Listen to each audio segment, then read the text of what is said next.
Hi everyone, today we're going to be looking at the FEELWORLD Live Pro L1 multi-format video mixer.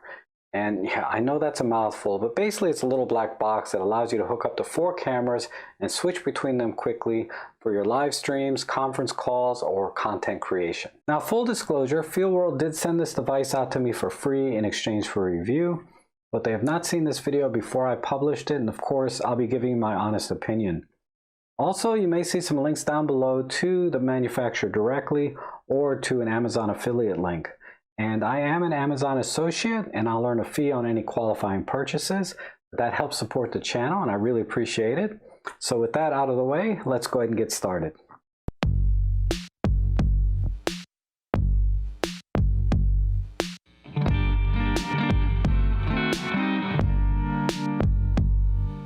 I'm going to do a quick overview of the device, the input, the outputs, some of the controls and use cases, but I'm going to be using this device to create this entire video. Also, I've been using this device for about 3 weeks now in my live streaming, and I live stream, 3 days a week, about 4 hours a day, and this thing is operated without a glitch. So it's been awesome because it really improved the production quality of my live streams. And also it saves me a lot of time in post-production when I'm creating content. And you'll see what I mean when I start talking about some of the features. So let's just switch to it now. So now looking at the device itself, you can see we have multiple ports along the back and along the side. And of course we have all of the controls here on top. But in the center here, we have a wonderful LCD screen that shows you what's actually coming into the device via the HDMI ports. And right now I have 4 cameras hooked up to the device. So this is camera 1, camera 2, camera 3, and camera 4. And I can switch between any of these cameras by one of these corresponding buttons. And I can see what that camera is showing because right here is camera 1, camera 2, camera 3, and camera 4. So if I want to switch back to say camera 1, which has, my face, right? I would just push button number 1, which is already blinking, and then just slide the T-bar, and now we're back to camera 1. But if I want to switch over to say camera 4, which is right now pointing at my buddy Reese, I would just simply push the button number 4 and slide back over, and now you're seeing camera number 4. So if you have multiple people during a live stream or something, this is an easy way to kind of switch back and forth between the 2 people. Also, let's go back to the device itself. Now, the next port here is also an HDMI port, but this is the HDMI out port, which gives you some additional visual aids when you're working with multiple cameras. And I'll come to that in a little bit. And then next to that is your power input. This is just a standard 12-volt power supply, which is included. And then along the side here, we have a couple of interesting things. We have an RJ45 jack. And what that allows you to do is hook this device directly up to your router, and then anyone on your network can access this device via an IP address. So if, say you have somebody like a production guy working in a different room outside of the studio, they can control this device from that location via the IP address. And what will pop up on the screen is sort of a virtual display of the controls. And then that will allow you to, it'll allow that person to switch between the different cameras and do some other special effects.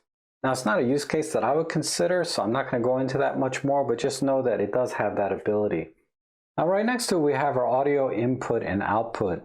And I was not able to get the audio input to work, but the idea is that it's supposed to override the audio input sources from the HDMI devices, i.e. these cameras, with your own audio or separate audio. Now, in real life, I think in practice, you would actually use a separate audio mixer and input that into your computer and control the volume levels and things like that directly with a dedicated audio mixer. My use case is I just use this wireless lav mic, and that's plugged into my Zoom H1, which goes into my computer, and then I input all that into my OBS software. And as you can see, there's no audio delay or lag or anything like that. I was able to get the audio output to work just fine. Basically, you just plug your headphones in and you can hear the audio coming in through the individual HDMI ports. But again, in practice, you're really going to be using a separate audio mixer, or like I said, in my case, I'm just using this little Zoom mic, and if I want to listen to the audio live, I would plug the headphones into my computer. Now let's look at the last port here, which is the HDMI out. And as I said earlier, this offers you some visual aids to help you work with multiple devices. So I'm going to switch over to camera 4, like so, and just point this at my external monitor. Now you can hook this device up to as large a monitor as you want, but I'm just going to use a little 5-inch one for demonstration purposes. And as you can see, we have 6 windows here. Now the 4 at the bottom represent the individual HDMI inputs, or the 4 cameras that I have attached to the device now. The top left one here represents the preview window, or the window that the device will switch to. And then on the top right here, we have the window that's actually being output by the device right now to your, say, streaming software, in my case, OBS. But if I'm going to switch back to camera 1, I know that I'm on camera 1 because I can see it here in the preview. So I'll just slide the T-bar over, and now I'm back to camera 1.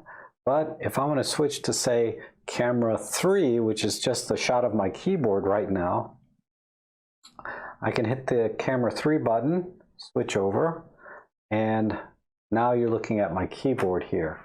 But let's go back to the monitor view, camera 4. And as you can see, that the last camera I was on was camera, that looks like camera 3, because that lines up to camera 3 here. And by switching buttons, if I want to go to camera 2, or if I want to go back to camera 1, I can preview which camera I'm switching to before I actually switch to it via the T-bar. So you can see how that can be very helpful when you're working with multiple cameras. But one other thing you may have noticed, and let me switch back to it, is that right here on the left side, there's actually little audio level meters showing you if there's any audio coming in from the individual HDMI sources or cameras. Now in my case, I only have one camera outputting any audio, and if I wanted audio from the other devices, I would know there's a problem because I'm not getting any audio levels bouncing up and down there. Now, again, my use case is I use a separate lavalier mic into the computer going into the OBS software, and typically you wouldn't be using the audio sources from your individual cameras, but it's a nice little feature to have if you decide you do want to use the audio sources from the individual cameras. Now, up to now, I've been using very simple fade transitions between the cameras, which is handled by the device. But the device can also do different types of transitions, like a slide or a wipe or a zoom. So let me just show you a couple of them just to give you an idea. So I'm going to switch back over to this camera and focus in on the device itself.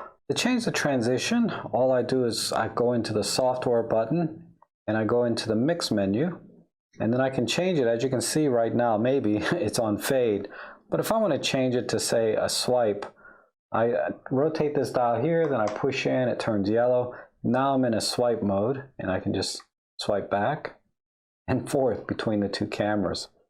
Or if I want to switch and do a, let's try this one. What is that? There. Now I'm coming in through the corner. Or I can do like, this looks like a barn door kind of thing. Yeah. See? But let me just go back to, I like this circle one sometimes. All right, so as you can see, there's multiple ways to do transitions right within the device itself, but this device also can do what they call picture-in-picture, where you can show two cameras at the same time into a single window. So let me show you what that looks like. So to do the picture-in-picture is relatively easy. We just go back into the software button and go into PIP or PIP, and then I can select the picture-in-picture mode that I want. So if I want Reese, say, for example, in the top left corner, I can do that, and then select camera 3, and then slide over, and now Reese should be over here in the top left corner. And I can say, "Hi Reese, how you doing?" And then Reese might say, "Hey, how's it going?" And then he might ask me a question like, "How do you change the focusing mode on the camera?" Then what I can do is I can switch to this camera's menu display. So let me do that. I'll just go back into picture-in-picture mode. And then Yeah, there we go. Now we're at picture mode. And I'll leave it here in the top left corner, but I want to select camera 4 because that's what this camera is on. So I can select camera 4 and then, oops, slide over. And now I have this camera in the top left corner, and then I can just go into the menu.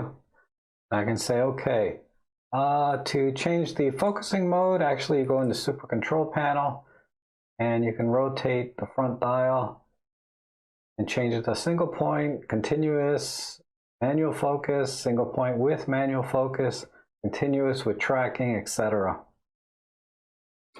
And then when I'm done, I can switch back to full view of me by turning picture in picture off, like so. And now we're back to a full view of me.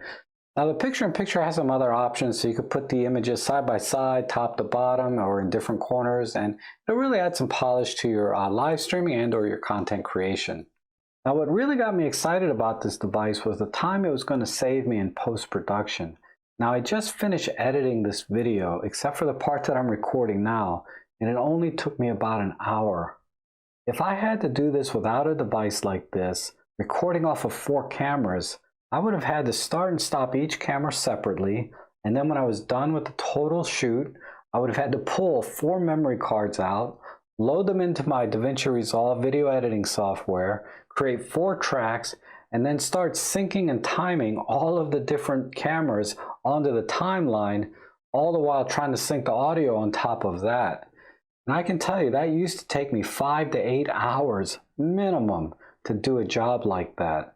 So this has been a tremendous time saver. I'm working with really only a couple of files, doing a few cuts because all of the audio and everything is already synced, and then just compiling or rendering the video and putting it on YouTube. So if you do any kind of content creation, I highly recommend this device. If you do live streaming with multiple people, this will really add a lot of polish and make it look very professional, being able to switch cameras from person to person, or maybe having another camera on the whole group or 2 people, whatever it may be. It's really, really handy for something like that, and you don't have to have all these different types of capture cards plugged into your computer, you know, with 3 or 4 different USB ports, if you have any available even. So there's a lot of benefits to having a device like this if you want to take your streaming and content creation to the next level. So if you have any questions about this device, you know, just leave them in the comments below. Thanks again for watching. I really appreciate your time, and hopefully we'll see you again soon.